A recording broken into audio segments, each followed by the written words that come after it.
Pol Pot, /PLPT/ Khmer, the 19th of May 1925, 15 April, born Saloth Sa, Khmer. Khmer was a Cambodian revolutionary who led the Khmer Rouge from 1963 until 1997. From 1963 to 1981, he served as the General Secretary of the Communist Party of Kampuchea. As such, he became the leader of Cambodia on the 17th of April 1975, when his forces captured Phnom Penh. From 1976 to 1979, he also served as the Prime Minister of Democratic Kampuchea. He presided over a totalitarian that imposed a radical form of agrarian socialism on the country. His government forced urban dwellers to move to the countryside to work in collective farms and forced labor projects.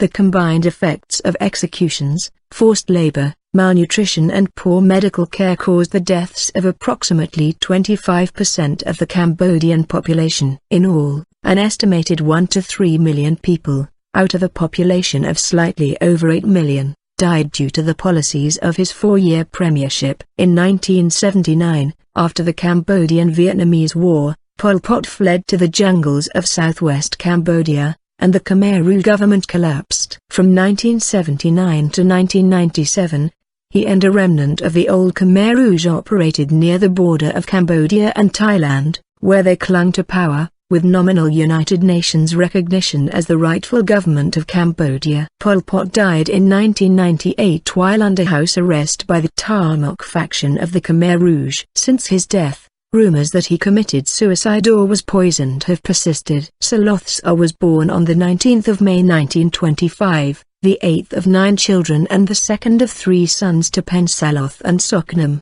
His older brother Saloth K was born 3 years earlier.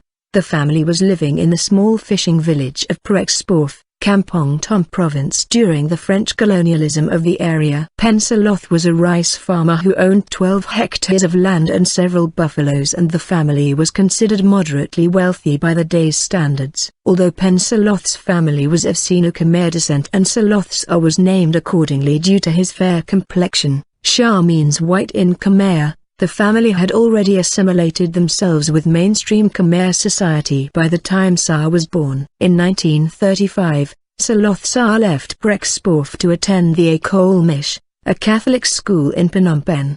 He lived with his cousin, a woman called Meek, a member of the Royal Ballet. In 1926, she bore King Monavong's son, HRH Prince Sisawath Guzarak. She was given the official title Kun Primonang Bofanol Ek Meek. Saloth Sa stayed with Meek's household until 1942. His sister Roang was a concubine of King Monavong, so through the two women, he often had cause to visit the royal palace. In 1947, he gained admission to the exclusive Lycée Sisawath, but was unsuccessful in his studies. Paris. After switching to a technical school at Rusikio, north of Phnom Penh, Saloth Sa qualified for a scholarship for technical studies in France. He studied radio electronics at the EFR in Paris from 1949 to 1953.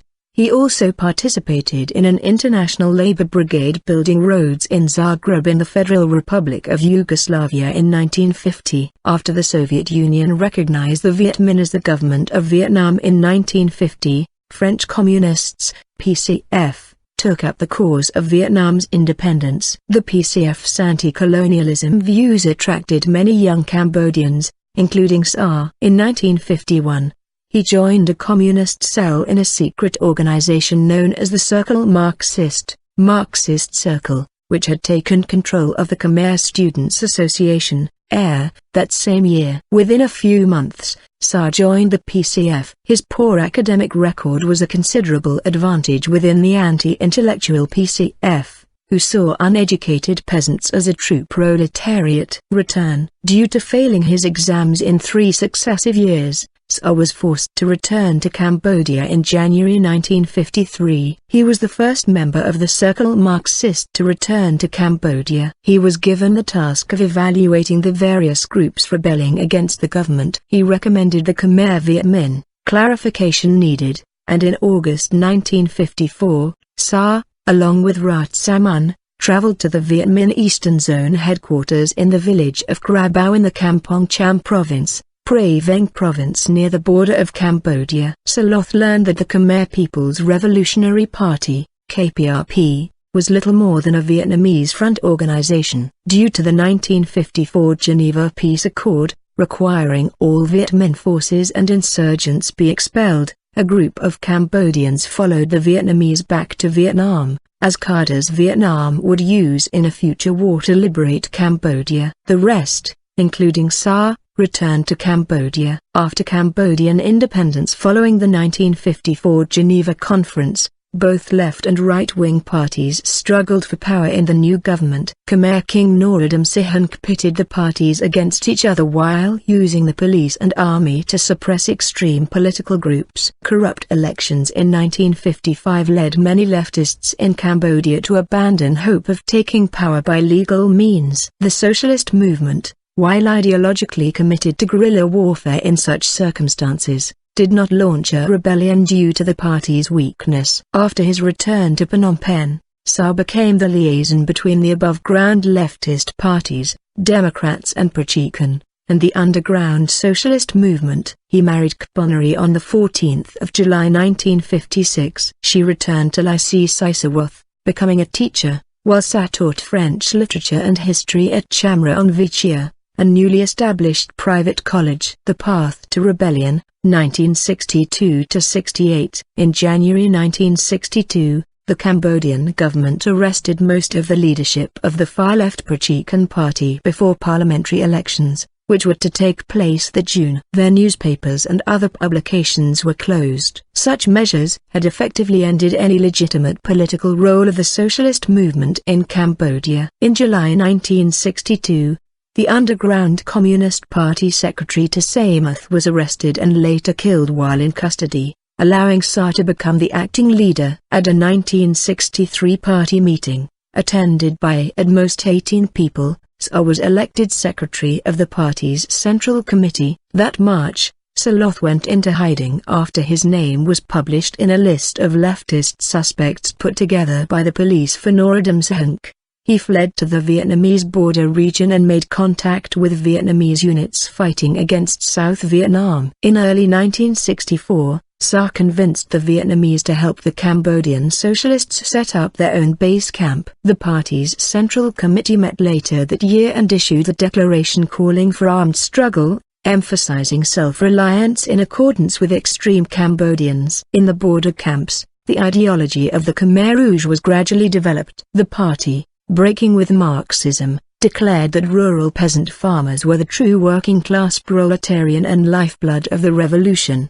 The Central Committee members having grown up in a feudal peasant society. After another wave of repression by Sihanouk in 1965, the Khmer Rouge movement under Saloth grew at a rapid rate. Many teachers and students left the cities for the countryside to join the movement. In April 1965, SA went to North Vietnam to gain approval for an uprising in Cambodia against the government. North Vietnam refused to support any uprising due to ongoing negotiation with the Cambodian government. Sihanouk promised to allow the Vietnamese to use Cambodian territory and Cambodian ports in their war against South Vietnam. After returning to Cambodia in 1966, SA organized a party meeting where a number of important decisions were made. The party was officially, but secretly, renamed the Communist Party of Kampuchea, CPK. Lower ranks of the party were not informed of the decision. It was also decided to establish command zones and prepare each region for an uprising against the government. In early 1966,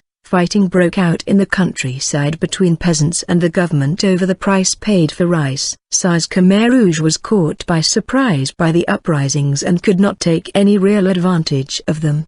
But the government's refusal to find a peaceful solution to the problem created rural unrest that played into the hands of the socialist movement. It was not until early 1967 that SA decided to launch a national uprising, even though North Vietnam refused to assist in any meaningful way. The uprising was launched on the 18th of January 1968, with a raid on an army base south of Battambang. The Battambang area had already seen 2 years of great peasant unrest.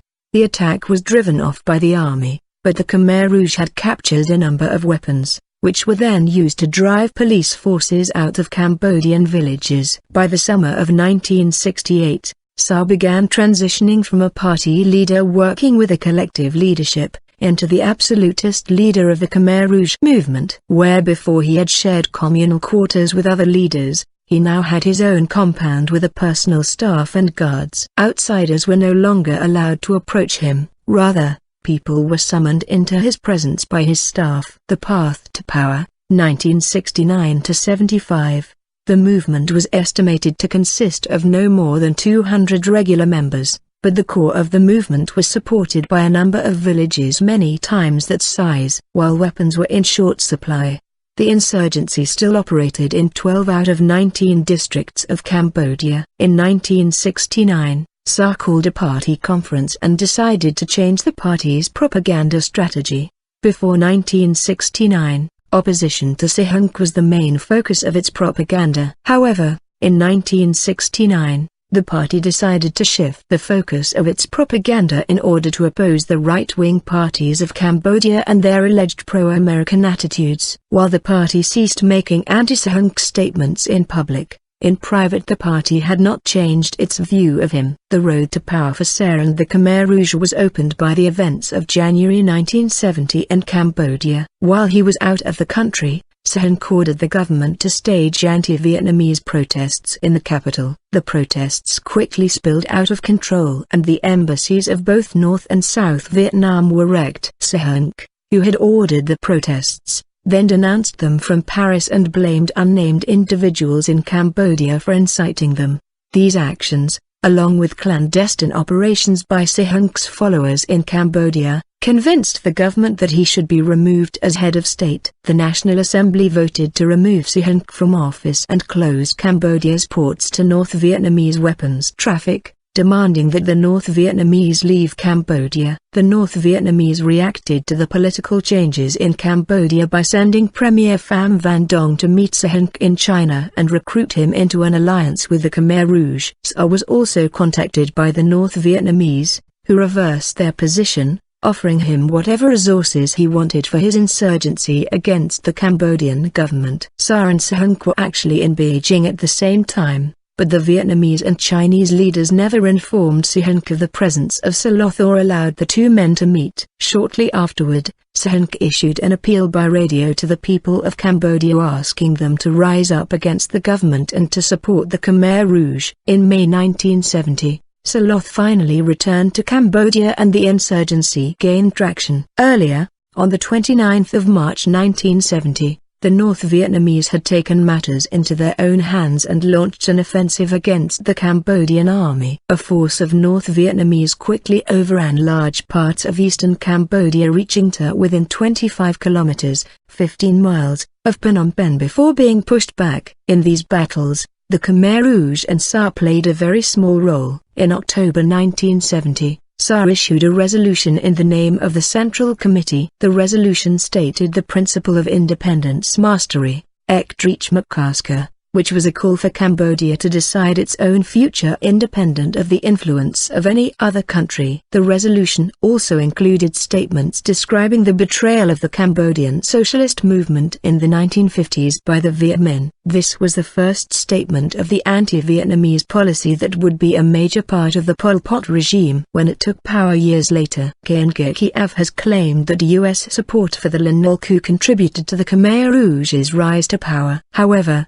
diplomat Timothy M. Carney disagreed, asserting that Pol Pot won the war due to support from Sihanouk, massive supplies of military aid from North Vietnam, government corruption, the cut-off of U.S. air support after Watergate, and the determination of the Cambodian socialists. Throughout 1971, the Vietnamese, North Vietnamese and Viet Cong did most of the fighting against the Cambodian government, while SA and the Khmer Rouge functioned almost as auxiliaries to their forces. SA took advantage of the situation in order to gather in new recruits and to train them according to a higher standard than was previously possible. SA also put the resources of all Khmer Rouge organizations into political education and indoctrination, while accepting anyone regardless of background into the Khmer Rouge army. At this time, Saloth greatly increased the requirements for membership in the party. Students and so-called middle peasants were now rejected by the party. Those with clear peasant backgrounds were the preferred recruits for party membership. These restrictions were ironic in that most of the senior party leadership, including Saloth, came from student and middle peasant backgrounds. They also created an intellectual split between the educated old guard party members and the uneducated peasant new party members. In early 1972,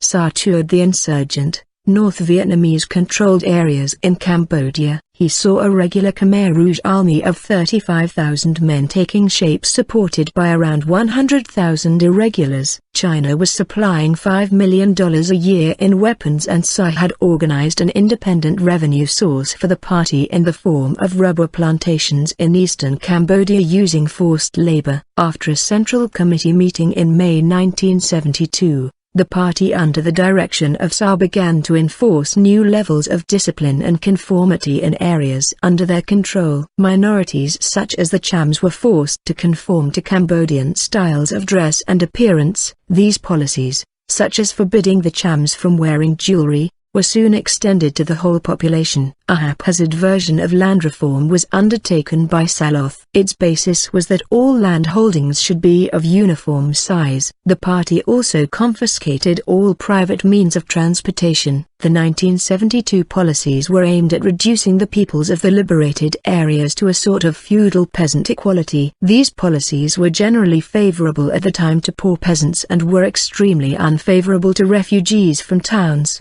who had fled to the countryside. In 1972, the North Vietnamese Army's forces began to withdraw from the fighting against the Cambodian government. SA then issued a new set of decrees in May 1973 that started the process of reorganizing peasant villages into cooperatives where property was jointly owned and where individual possessions were banned. Control of the countryside. The Khmer Rouge advanced during 1973. After they reached the outskirts of Phnom Penh, SA issued orders during the peak of the rainy season that the city be taken. The orders led to futile attacks and wasted lives within the Khmer Rouge army. By the middle of 1973, the Khmer Rouge under SA controlled almost two-thirds of the country and half the population. North Vietnam realized that it no longer controlled the situation, and it began to treat SA as more of an equal leader than as a junior partner. In late 1973, Shah made strategic decisions that determined the future of the war. First,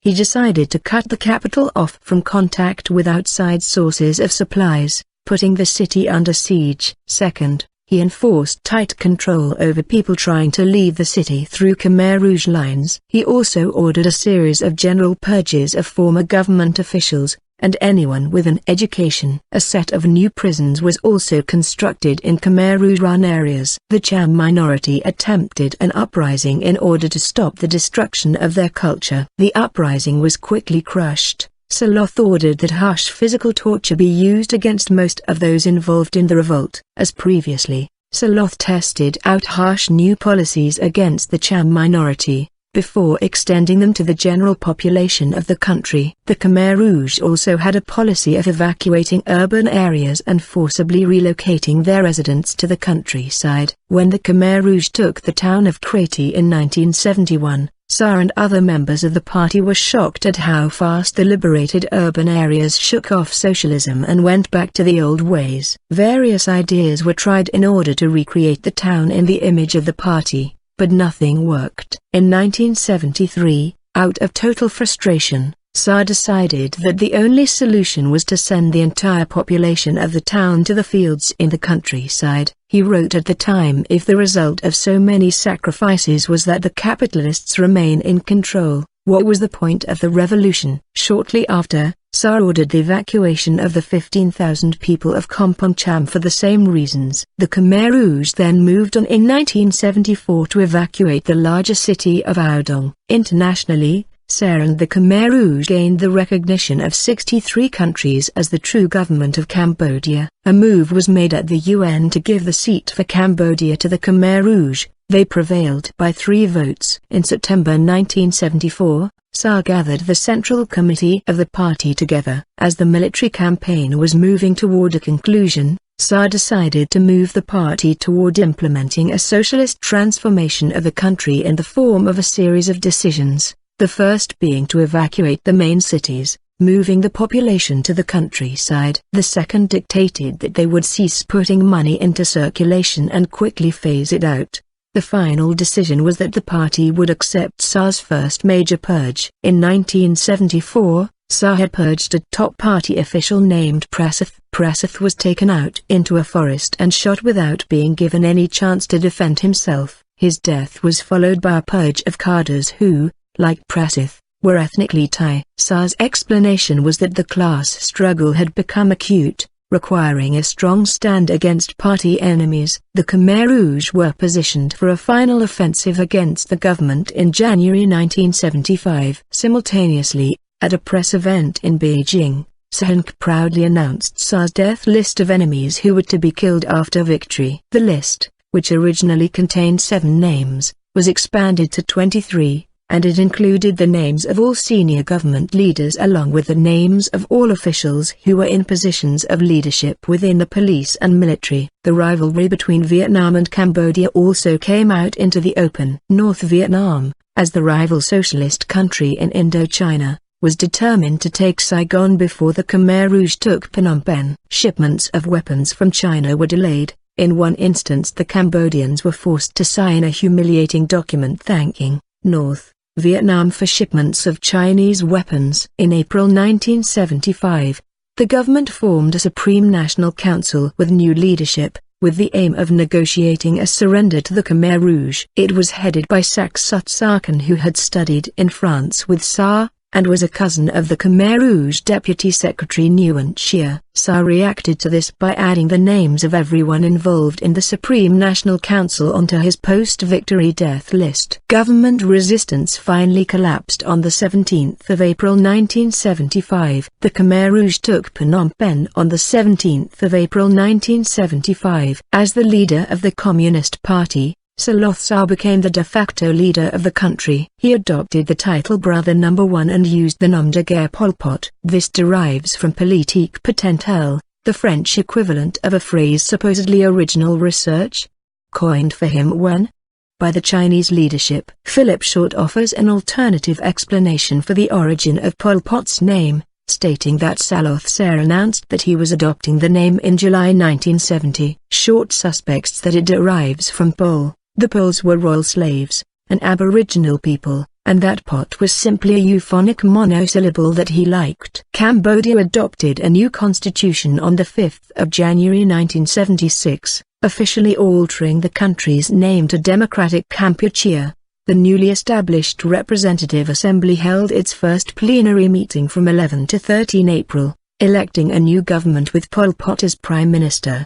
His predecessor, Ksamphan, became head of state as president of the state presidium. Prince Sihanouk received no role in the government and was placed in detention. The Khmer Rouge regime saw agriculture as the key to nation building and to national defense. 29. Pol Pot's goal for the country was to have 70 to 80% of the farm mechanization completed within 5 to 10 years, to build a modern industrial base on the farm mechanization within 15 to 20 years, and to become a self-sufficient state. 29. He wanted to take the economy and make it the primary source of goods for the nation, sever foreign relationships, and radically reconstruct the society to maximize the production of agriculture. 30. To avoid foreign domination of industries, Pol Pot refused to purchase goods from other countries. Immediately after the fall of Phnom Penh, the Khmer Rouge began to implement their concept of Year Zero and ordered the complete evacuation of Phnom Penh and all other recently captured major towns and cities. Those leaving were told that the evacuation was due to the threat of severe American bombing and it would last for no more than a few days. Pol Pot and the Khmer Rouge had been evacuating captured urban areas for many years, but the evacuation of Phnom Penh was unique in its scale. Pol Pot stated that the first step in progress was deliberately designed to exterminate an entire class. The first operations to evacuate urban areas occurred in 1968 in the Ratanakiri area and aimed at moving people deeper into Khmer Rouge territory to control them more easily. From 1971 to 1973, the motivation changed. Pol Pot and the other senior leaders were frustrated that urban Cambodians retained old capitalist habits of trade and business. When all other methods had failed, the government adopted the policy of evacuation to the countryside in order to solve the problem. In 1976, Pol Pot's regime reclassified Kampucheans into three groupings: as full rights, base people, as candidates and as depositees, so called because they included most of the new people who had been deposited from the cities into the communes. Depositees were marked for destruction. Their rations were reduced to 2 bowls of rice soup, or papo per day. This led to widespread starvation. New people were allegedly given no place in the elections taking place on the 20th of March 1976. Despite the fact that the constitution supposedly established universal suffrage for all Cambodians over the age of 18. The Khmer Rouge leadership boasted over the state-controlled radio that only 1 or 2 million people were needed to build the new agrarian socialist utopia. As for the others, as their proverb put it, to keep you is no benefit, to destroy you is no loss. Hundreds of thousands of the new people, and later the depositees, were taken out in shackles to dig their own mass graves. Then the Khmer Rouge soldiers buried them alive. A Khmer Rouge extermination prison directive ordered, bullets are not to be wasted. Such mass graves are often referred to as the killing fields. The Khmer Rouge also classified people by religious and ethnic background. They banned all religion in dispersed minority groups, forbidding them to speak their languages or to practice their customs. They especially targeted Buddhist monks, Muslims, Christians, Western-educated intellectuals, educated people in general, people who had contact with Western countries or with Vietnam, disabled people, and the ethnic Chinese, Laotians, and Vietnamese. Some were put in the S-21 camp for interrogation involving torture in cases where a confession was useful to the government. Many others were summarily executed. According to François Bonchaud's book Cambodia, Year Zero,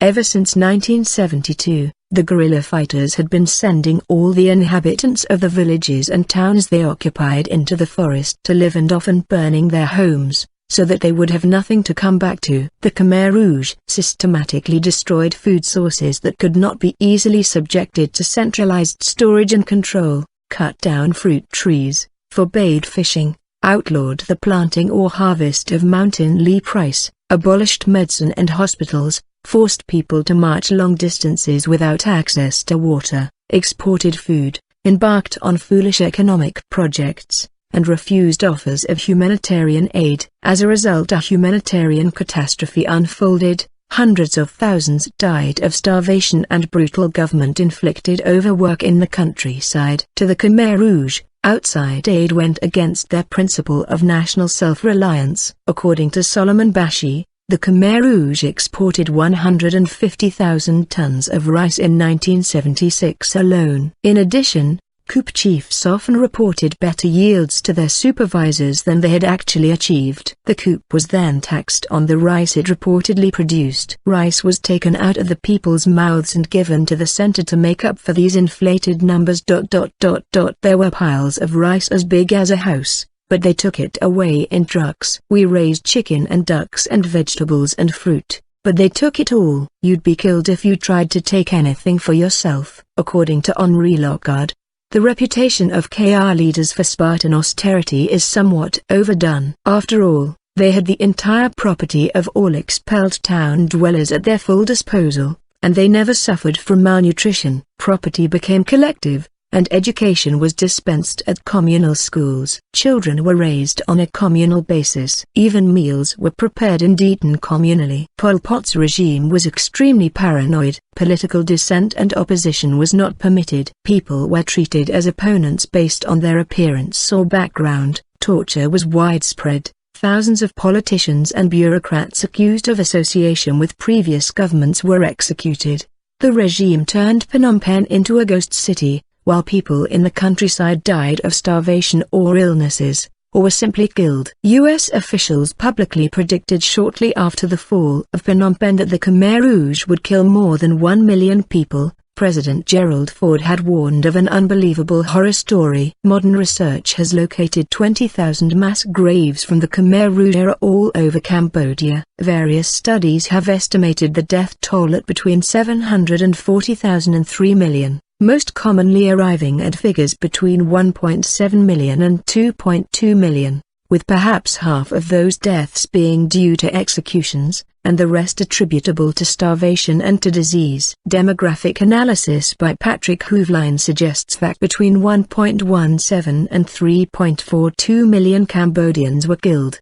Demographer Marek Slywinski concluded that at least 1.8 million were killed from 1975 to 1979 on the basis of the total population decline, compared to roughly 40,000 killed by the U.S. bombing. Researcher Craig Etchison of the Documentation Center of Cambodia suggests a death toll of between 2 and 2.5 million, with a most likely figure of 2.2 million. After 5 years of researching some 20,000 grave sites, he concludes that these mass graves contain the remains of 1,386,734 victims of execution. A UN investigation reported 2 to 3 million dead, while UNICEF estimated 3 million had been killed. The Khmer Rouge themselves stated that 2 million had been killed, though they attributed those deaths to a subsequent Vietnamese invasion. By late 1979, UN and Red Cross officials were warning that another 2.25 million Cambodians could die of starvation due to the near destruction of Cambodian society under the regime of ousted Prime Minister Pol Pot, most of whom were saved by international aid after the Vietnamese invasion. The aftereffects of Khmer Rouge policy contributed heavily to the deaths of an additional 650,000 Cambodians from 1979 to 1980. Pol Pot aligned the country diplomatically with the People's Republic of China and adopted an anti-Soviet line. This alignment was more political and practical than ideological. Vietnam was aligned with the Soviet Union, so Cambodia aligned with the Asian rival of the Soviet Union and of Vietnam. China had supplied the Khmer Rouge with weapons for years before they took power. In December 1976, Pol Pot issued directives to the senior Khmer Rouge leadership to the effect that Vietnam was now an enemy. Defenses along the border were strengthened and unreliable deportees were moved deeper into Cambodia. Pol Pot's actions came in response to the Vietnamese Communist Party's 4th Congress, 14 to the 20th of December 1976,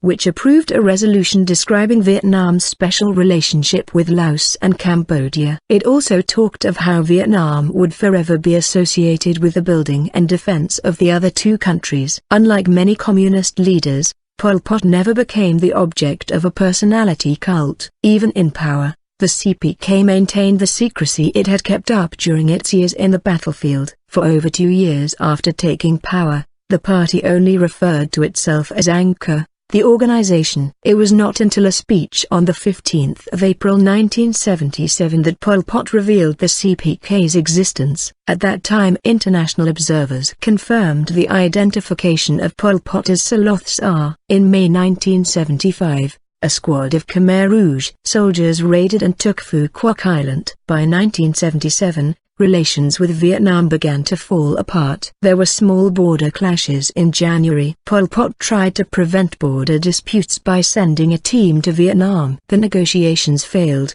which caused even more border disputes. On 30 April, the Cambodian army, backed by artillery, crossed over into Vietnam. In attempting to explain Pol Pot's behavior, one region watcher suggested that Cambodia was attempting to intimidate Vietnam by irrational acts, into respecting or at least fearing Cambodia to the point they would leave the country alone. However, these actions only served to anger the Vietnamese people and government against the Khmer Rouge. In May 1976, Vietnam sent its air force into Cambodia in a series of raids. In July, Vietnam forced a treaty of friendship on Laos that gave Vietnam almost total control over the country. In Cambodia, Khmer Rouge commanders in the Eastern Zone began to tell their men that war with Vietnam was inevitable and that once the war started their goal would be to recover parts of Vietnam, Khmer Krom, that were once part of Cambodia, whose people, they alleged,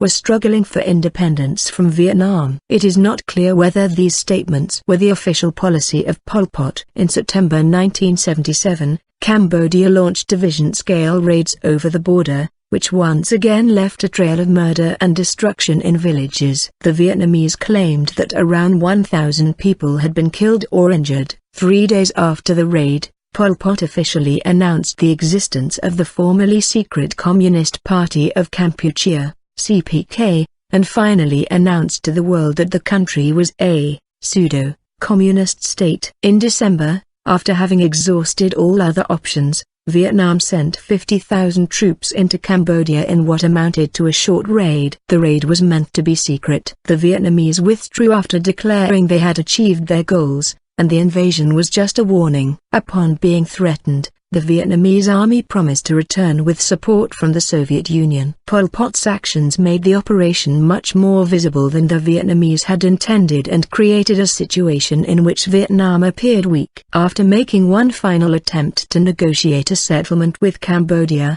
Vietnam decided that it had to prepare for a full war. Vietnam also tried to pressure Cambodia through China. However, China's refusal to pressure Cambodia and the flow of weapons from China into Cambodia were both signs that China also intended to act against Vietnam. When Cambodian socialists rebelled in the Eastern Zone in May 1978, Pol Pot's armies could not crush them quickly. On 10 May, his radio broadcast a call not only to exterminate the 50 million Vietnamese but also to purify the masses of the people of Cambodia. Of 1.5 million Easterners, branded as Khmer bodies with Vietnamese minds, at least 100,000 were exterminated in 6 months. Later that year, in response to threats to its borders and the Vietnamese people, Vietnam attacked Cambodia to overthrow the Khmer Rouge, which Vietnam justified on the basis of self-defense. The Cambodian army was defeated,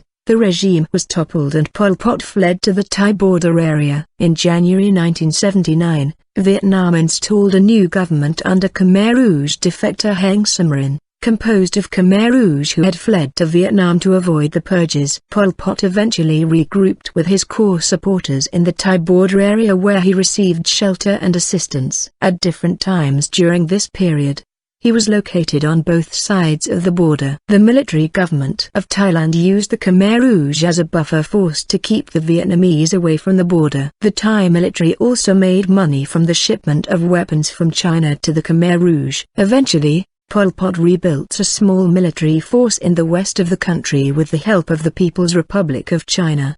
The PRC also initiated the Sino-Vietnamese War around this time. The People's Republic of China was the main international supporter of the Khmer Rouge and its leader Pol Pot.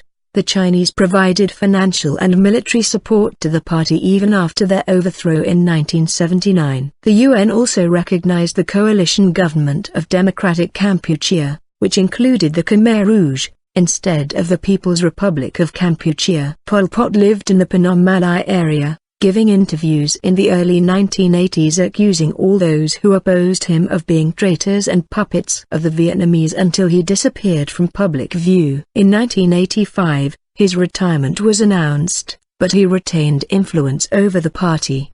47. A cadre interviewed during this period described Pol Pot's views on the death toll under his government. He said that he knows that many people in the country hate him and think he's responsible for the killings. He said that he knows many people died. When he said this he nearly broke down and cried. He said he must accept responsibility because the line was too far to the left, and because he didn't keep proper track of what was going on. He said he was like the master in a house. He didn't know what the kids were up to, and that he trusted people too much. For example, he allowed one person to take care of Central Committee business for him, another person to take care of intellectuals, and a third person to take care of political education. These were the people to whom he felt very close, and he trusted them completely. Then in the end, they made a mess of everything. They would tell him things that were not true, that everything was fine, that this person or that was a traitor. In the end they were the real traitors. The major problem had been cadres formed by the Vietnamese. In December 1985, the Vietnamese launched a major offensive and overran most of the Khmer Rouge and other insurgent positions. The Khmer Rouge headquarters at Phnom Malai and its base near Palin were completely destroyed. The Vietnamese attackers suffered substantial losses during the attack. Pol Pot fled to Thailand where he lived for the next 6 years. His headquarters were a plantation villa near Trat. Pol Pot officially resigned from the party in 1985 citing asthma as a contributing factor, but continued as the de facto Khmer Rouge leader and a dominant force within the anti-Vietnam alliance. He handed day-to-day power to Sun Sen, his hand-picked successor. In 1986, his new wife Mia Sun gave birth to a daughter, Sitha, named after the heroine of the Khmer religious epic, the Riamka. 50. Shortly after, Pol Pot moved to China for medical treatment for cancer. He remained there until 1988. In 1989, Vietnam withdrew from Cambodia. The Khmer Rouge established a new stronghold area in the west near the Thai border and Pol Pot relocated back into Cambodia from Thailand. Pol Pot refused to cooperate with the peace process, and kept fighting the new coalition government. The Khmer Rouge kept the government forces at bay until 1996. When troops started deserting, several important Khmer Rouge leaders also defected. The government had a policy of making peace with Khmer Rouge individuals and groups after negotiations with the organization as a whole failed. In 1995, Pol Pot experienced a stroke that paralyzed the left side of his body. Pol Pot ordered the execution of his lifelong right-hand man Sun Sen on the 10th of June 1997 for attempting to make a settlement with the government. 11 members of his family were killed also, although Pol Pot later denied that he had ordered this. He then fled his northern stronghold, but was later arrested by Khmer Rouge military chief Tha Mok on the 19th of June 1997. Pol Pot had not been seen in public since 1980, 2 years after his overthrow at the hands of an invading Vietnamese army.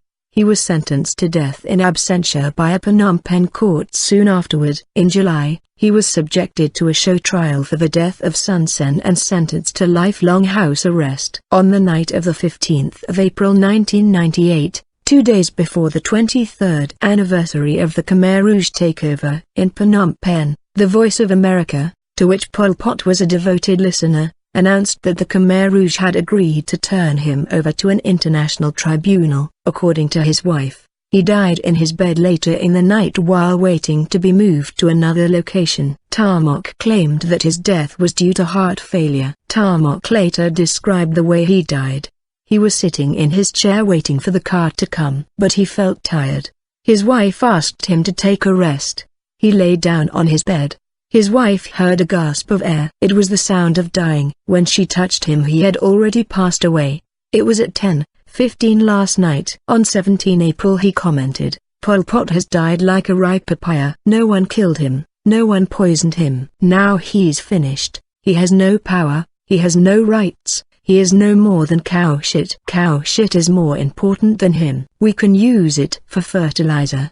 Despite government requests to inspect the body, it was cremated a few days later at An Long Veng in the Khmer Rouge zone, raising suspicions that he committed suicide by taking an overdose of the medication he had been prescribed. Journalist Nath Ayer, who was present, took the view that Pol Pot killed himself when he became aware of Tha Mok's plan to hand him over to America. He concluded that Pol Pot died of a lethal dose of a combination of Valium and chloroquine. Tha Mok's assertion that no one poisoned him encouraged speculation that this was exactly what did happen. Thus some sources state that he was murdered by his own colleagues,